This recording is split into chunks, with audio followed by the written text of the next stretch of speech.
announcement tayo, reading the proclamation number 6 on behalf of the President. Whereas Republic Act number 9177 declared Eid al-Fitr, or Feast of Ramadan, as a regular holiday throughout the country. Whereas Eid al-Fitr is celebrated by the Muslim world for 3 days after the end of the month of fasting.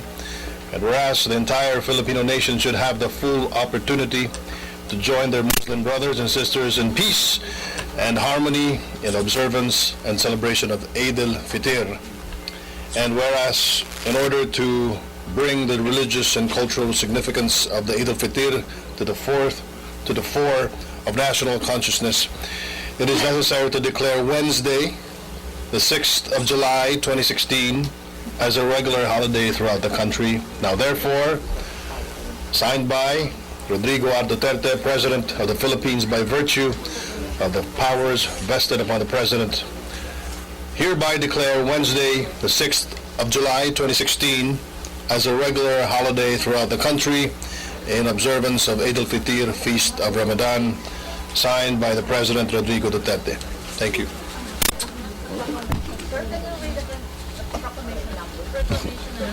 Number 6.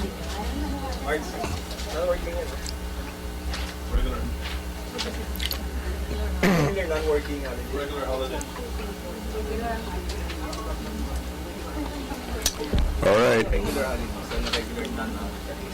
Ipasok wala. Hindi namin alam actually, to be honest, na? But Executive Order number 1. Re-engineering the Office of the President towards greater responsiveness to the attainment of development goals. Whereas the Office of the President of the Philippines is mandated to manage the overall development process and advance national development goals stipulated in the Philippine Development Plan, the President's inaugural address, and the President's governance agenda. Whereas the administration aims to advance development goals and uplift the quality of all Filipinos through a holistic, convergent, and participatory approach to leadership and governance. Whereas the Office of the President consists of various agencies that carry out responsibilities pertinent to development and management, general government administration, and internal administration. Whereas the attainment of national development goals requires the efficient, responsive, and just allocation of resources by eliminating duplication or overlapping of common functions, maximizing resource utilization with minimum disruption to operations, coordinating efforts more closely, sharing information, and consistently working in a collaborative manner. Whereas the Executive Secretary, Cabinet Secretary, and Special Assistant to the President endeavor to proactively collaborate to promote the efficient delivery of services under the Office of the President. Whereas Section 7 of the 1987 Philippine Constitution provides that the President shall have control of all the executive departments, bureaus, and offices. Whereas Presidential Decree number 1416 granting continuing authority to the President of the Philippines to reorganize the national government, as amended by PD 1722, provides that the President of the Philippines shall have continuing authority to reorganize the administrative structure of the national government. Whereas Section 31, Chapter 10, Title 3, Book 3 of the Executive Order number 292, Administrative Code of 1987, dated 25th of July, 1987, provides for the continuing authority of the President to reorganize the administrative structure of the Office of the President. Now, therefore, I, Rodrigo Roa Duterte, President of the Philippines, by the authority vested in me, by the Constitution and the laws of the Philippines, do hereby order Section number 1, Agency Supervision. The Cabinet Secretary shall have supervision over the following agencies: Cooperative Development Authority, Housing and Urban Development Coordinating Council, National Anti-Poverty Commission, National Commission on Indigenous Peoples, National Commission on Muslim Filipinos, National Food Authority, National Youth Commission, Office of the President, Presidential Action Center, Philippine Commission on Women, Philippine Coconut Authority, Presidential Commission on the Urban Poor, Technical Education Skills Development Authority. With the supervision of the Cabinet Secretary, these agencies shall primarily evaluate existing poverty reduction programs and, if deemed necessary, formulate a more responsive set of programs complementing existing ones. channeling resources as necessary to reduce both the incidence and magnitude of poverty.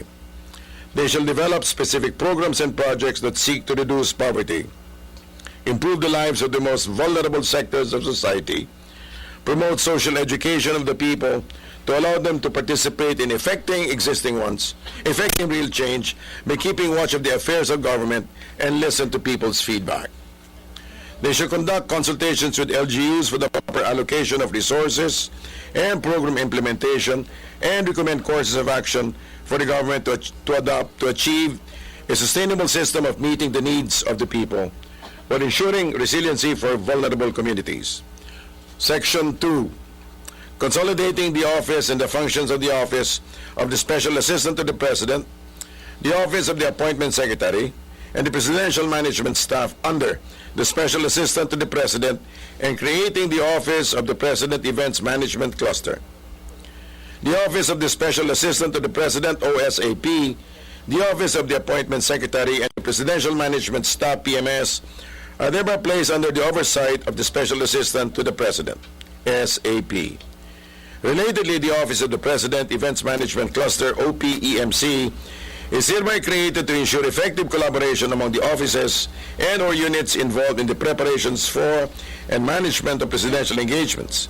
It should be composed of the PMS, Presidential Security Group, PSG, Office of the Chief Presidential Protocol, Media Accreditation and Relations Office, MARO, and Radio Television Malacanang, RTVM. The OSAP. The OSAP shall be composed of the private offices of the President, including the Appointments Office, which shall handle the scheduling of activities of the President, and the Presidential Management Staff, including presidential appointments, processing, and management of presidential engagements as lead of OPEMC. Powers and functions. The OSAP shall be headed by an appointee with the position Presidential Assistant to, with the rank of Secretary, who shall oversee and supervise the implementation of improvements in the systems and processes in place to maximize efficiency and effectivity in management. Personnel and staffing complement. The OSAP shall be composed of its organic number of personnel and shall be reinforced by the personnel of the consolidated and merged offices which are necessary to support its mandate. Section 3. Common Staff Support System. The PMS shall support the Executive Secretary in the provision of policy inputs to the President in the management of the affairs pertaining to the government of the Republic of the Philippines, and to the Cabinet Secretary in the provision of substantive and logistical support to the Cabinet and the monitoring and execution of Cabinet directives. Section 4. Separability cause.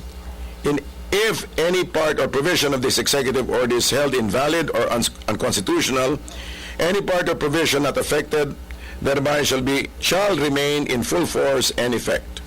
Section 5. Repealing clause. All laws, decrees, orders, proclamations, circulars, rules, regulations, and other enactments or parts thereof, which are inconsistent with any of the provision of this executive order, are hereby repealed, amended, or modified accordingly. Section 6. Effectivity. This order shall take effect immediately upon publication in one newspaper of general circulation, done in the City of Manila, the 30th day of June, in the year of our Lord 2007, signed by the President Salvador Medellín, E.S. Rodrigo Duterte, President.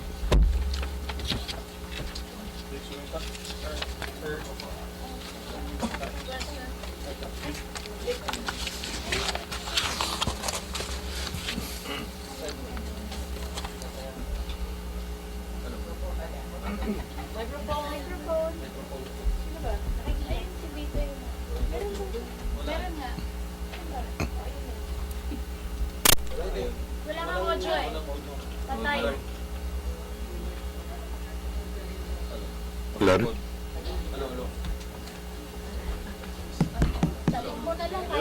Sabi mo na lang. Here. Tumayo ka doon. You wanna use this? Hello. Ito marunong magbilang to 1 to 10. Tingnan 1 to 10. Sir, good afternoon. In behalf of the Malacanang Press Corps, pardon us for being very particular and legalistic. Okay. especially on the executive order coming from the Office of the President. I would like to bring your attention on number 6, whereas. The wordings of the whereas number 6 refers to the Section 7.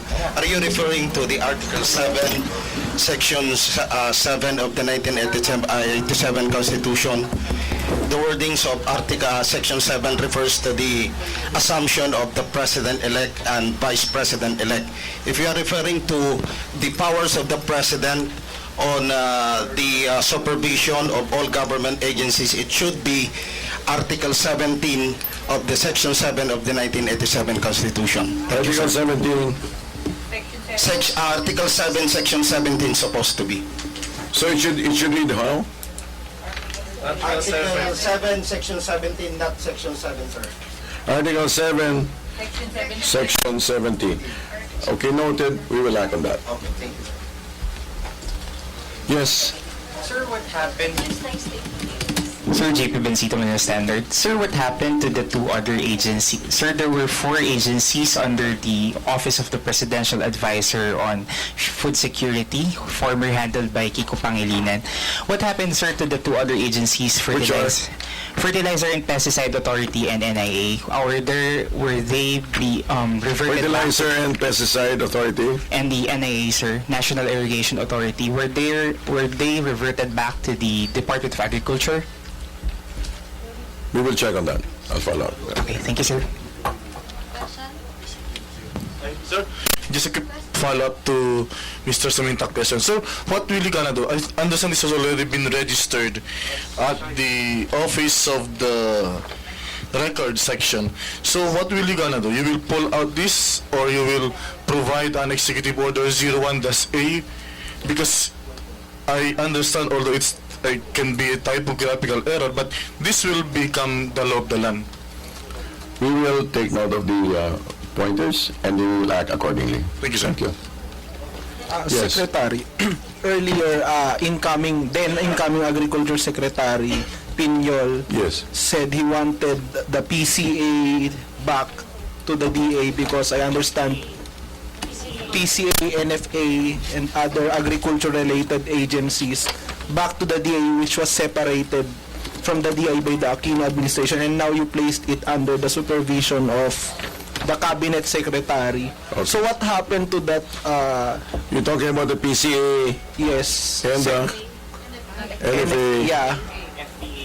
The pesticide and the fertilizer. Apparently, Secretary Piñol wanted those agencies because they are related to the Agriculture Department. But here, they were placed under the supervision of Cabinet Secretary. We will take it up with the Department Secretary, the points that you raised. But may I ask, what's the wisdom of putting those agencies under the supervision of Secretary Evasco? Apparently, they have some sort of wisdom going on there. No, basically, I'm not trying to be flip. I'm just saying it has been placed together. It has been clustered such, and I'll bring it up. Yes, Sir Joseph sa GMA. May isa pa. yes. Sir, ano yung pinagkapare-pareho nitong mga to such that you saw it as wise to put them under one cabinet secretary? Basically, it's streamlining. You know, I think it's stated it's basically just to streamline so that it's not repetitive, it's not redundant. Okay, so that's why they consolidated. In an operational sense, sir, mas madali bang nasa cabinet secretary yung control nitong mga agencies na to? Kung halimbawa kailanganin mo yung NFA and then NHDC for poverty alleviation? It's under his supervision in order for coordination, but definitely for actions taken, it will be under those particular departments. Sir, ano yung magiging ranggo ng mga nasa baba? Hindi na cabinet secretary level, no? No. Mga ano Same, na siya? same. They're not cabinet They're heads of agencies. They're heads of agencies. They're not cabinet secretaries. Ang test na lang yan. TESDA, hindi na. prerogative of the president. Prior, sir, yung TESDA, CABSEC. No, before it was Director General. So And then balik, after Pinoy came in, ginawa niyang secretary si Joel Villanueva. Sir, yung HUD-C and then yung TESDA, that has been proven to be very useful in campaigns before? May ganun bang logic na iniiwas natin to be launching paths of political careers? I doubt that. I think it's just, I doubt that that's the main reason to do that. It's basically streamlining. Yes, I'm sorry, yes. Sir Ted Tavero of Daily Tribune. Sir, these are the advocacies espoused by the left and Mrs. Robredo. Will we be expecting an appointment coming from the left and new members of the left that will be a part of these agencies, sir? Good. That particular political sector has already been given, addressed. They've already been given their own positions. What about these? Ano, sir? These positions will it be given to them, or will there be a space for Mrs. Robredo? We will still have to refer to Cabinet Secretary Juni Basco. Thank you. Sec clarification. Yes. So, yung TESDA, is he still a secretary? No. Hindi na po. For clarification, Hindi na. ano siya, Director General. Director General. Okay, so, okay, sige. So, tapos isa pang question, Secretary. What's the wisdom of lumping in one EO yung something related about poverty and then something related about the operations of the President, yung sa OSAP? Bakit po sila nilump into one EO? Parang seemingly unrelated silang dalawa. The OSAP? Kasi yung Section 2 consolidating the office and functions of the office of the Special Assistant of the President, parang hindi yata related sa poverty and development yung... Bakit kaya parang nilump sila into one EO? They're all part of the office of the president. So yun ang po ang reason. They're all part of the OP, so they were lumped into one EO. Yes, we want to do a fast job. Still streamlining. Streamlining pa rin. Okay. Sir, last, baka kasi statement lang yung makuha namin, yung visit later, meeting with the Vice President Robredo. Why did the President, decide to meet with her? And may agenda ba? He did say that they could meet anytime, right? Okay. Let's leave it at that. Okay. Thank you very much.